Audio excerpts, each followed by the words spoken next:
Sinopse da primeira epístola de João. O pano de fundo, a autoria de João, filho de Zebedeu. Também vemos que a epístola é de origem joanina, por causa do estilo e da matéria versada no seu interior. O tema é certeza de salvação e de comunhão. O esboço, capítulo 1 e 2, certeza da comunhão. Capítulo 3, certeza da filiação. Capítulo 4, certeza do amor. E capítulo 5, certeza da salvação. Algumas peculiaridades da epístola. O pecado do cristão é tratado como uma ofensa do filho contra seu pai. E é como um assunto de família, tratado no capítulo 1, os versos 9 até 2:1.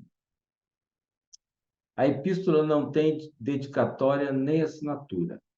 A epístola, na verdade, parece ser uma espécie de continuidade do Evangelho de João. O capítulo 4 usa a palavra amor mais do que qualquer outro capítulo da Bíblia. João é, definitivamente, o apóstolo do amor. O estilo de João é mais um discurso ou um sermão pastoral do que propriamente uma epístola. O verdadeiro conhecimento de Deus e a comunhão com Ele são atestados por 3 sinais: justiça na vida, amor fraternal e fé em Jesus como Deus encarnado. A epístola nos ensina que Deus é luz e Deus é amor. O crente deve confessar os seus pecados para obter o perdão de Deus e a comunhão com Ele. Não importa quão eloquente seja o profeta e quantos dons possua, a doutrina que ele prega deve ser pura. A comunhão traz alegria. Capítulo 1, versos 3 e 4. O verdadeiro crente não vive na prática do pecado. Alguns aspectos interessantes. É uma carta familiar do pai aos filhinhos que estão no mundo. O evangelho foi escrito para que tenhais a vida eterna em seu nome. João 20:31. E a epístola foi escrita a fim de saberdes que tendes a vida eterna. 1 de João 5:13. O apóstolo João combate o gnosticismo, crença do conhecimento, usando cerca de 40 vezes a palavra conhecer e várias vezes a expressão nisto conhecemos. O propósito da epístola é assegurar ao crente a posse da vida eterna e da comunhão com Deus. Palavra-chave: saber, conhecer, usada 40 vezes no livro. Versículo-chave, 1 de João 5:13. E assim finalizamos a primeira epístola de João.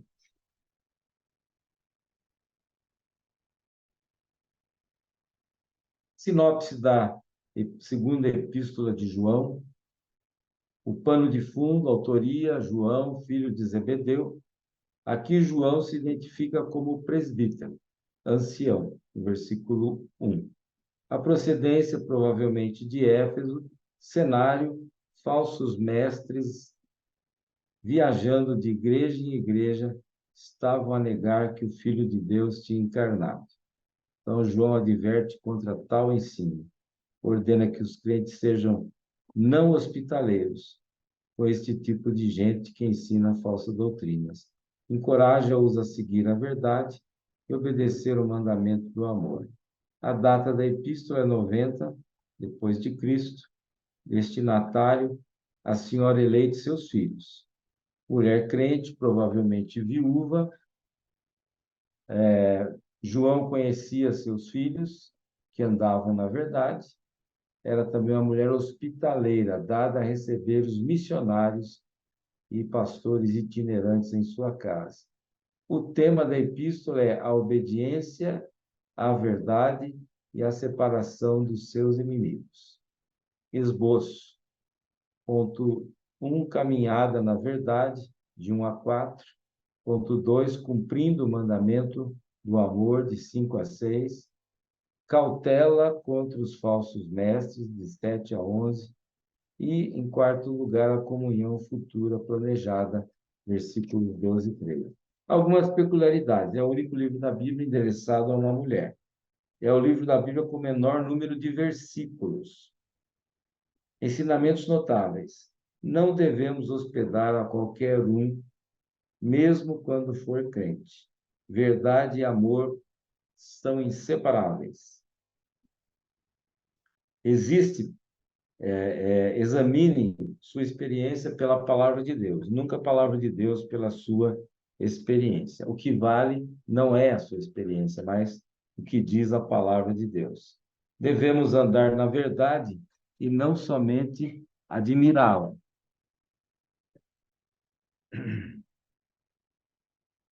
Quem acolhe os falsos mestres torna-se cúmplice deles.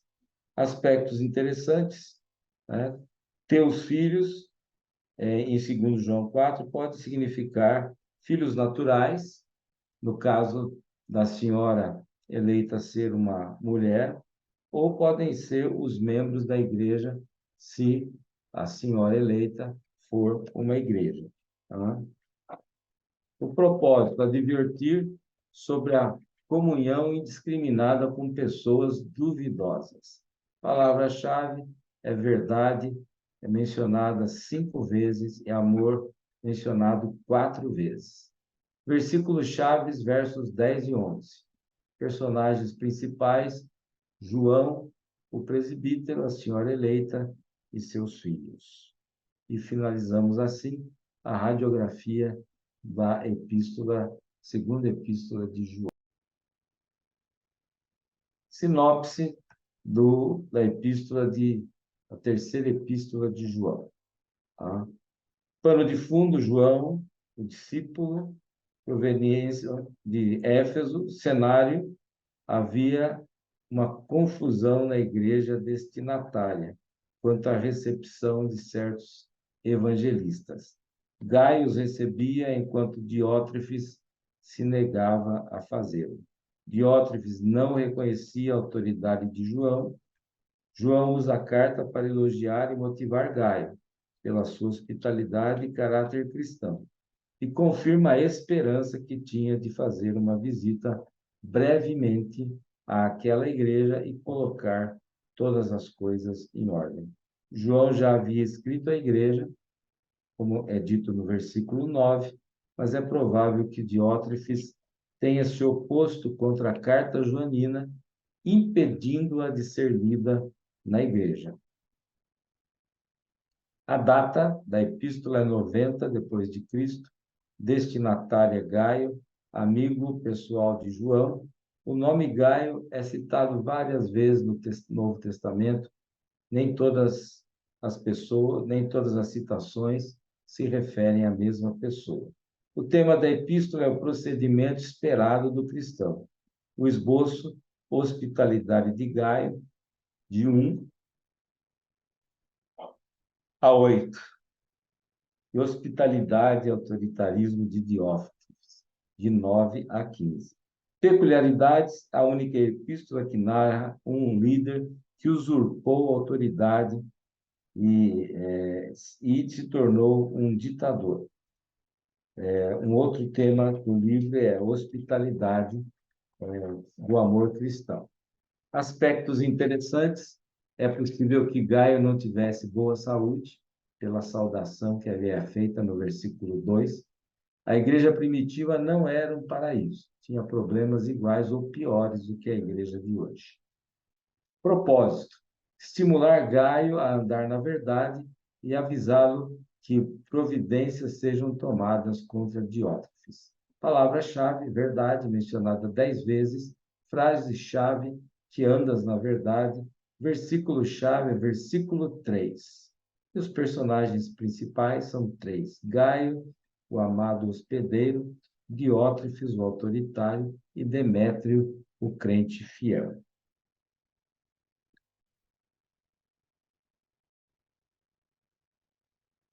Sinopse da carta de Judas. Pano de fundo, a autoria é de Judas, um dos irmãos humanos do Senhor Jesus Cristo.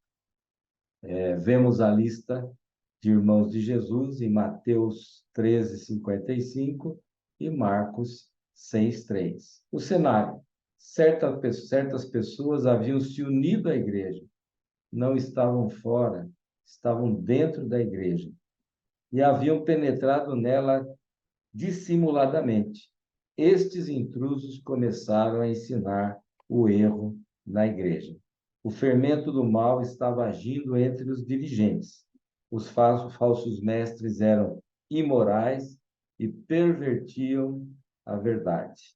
Parece que Judas pretendia escrever um relato pleno e completo a respeito da fé comum, como está no versículo 3, incluindo o seu conhecimento pessoal e íntimo do período da vida de Jesus. Neste ponto, foi restringido e inspirado a escrever a respeito da crescente apostasia. A data de 70 a 80 depois de Cristo, destinatário às igrejas cristãs. O tema é a batalha pela fé cristã. O esboço, advertência quanto à apostasia, apostasia passada, apostasia presente, a batalha dos verdadeiros cristãos. Peculiaridades. Sua mensagem é uma das mais severas do Novo Testamento contra a apostasia na igreja primitiva.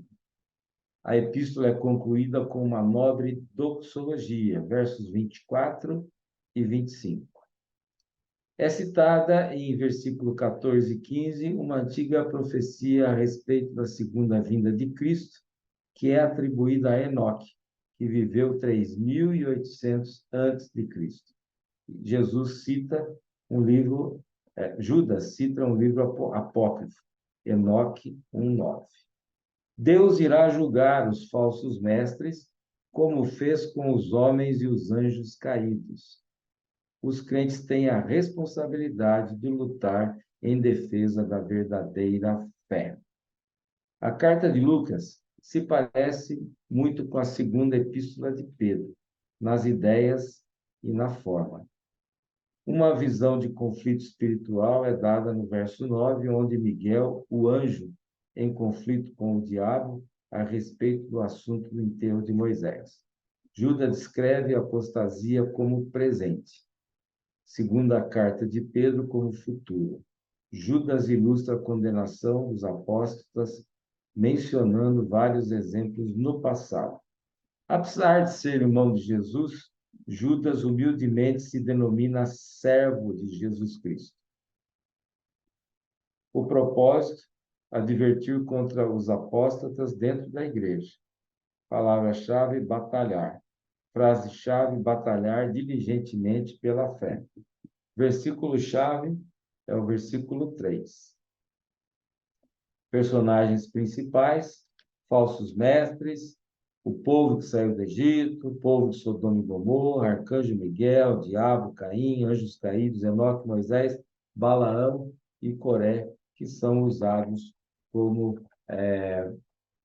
exemplos, usados de uma maneira exemplificativa.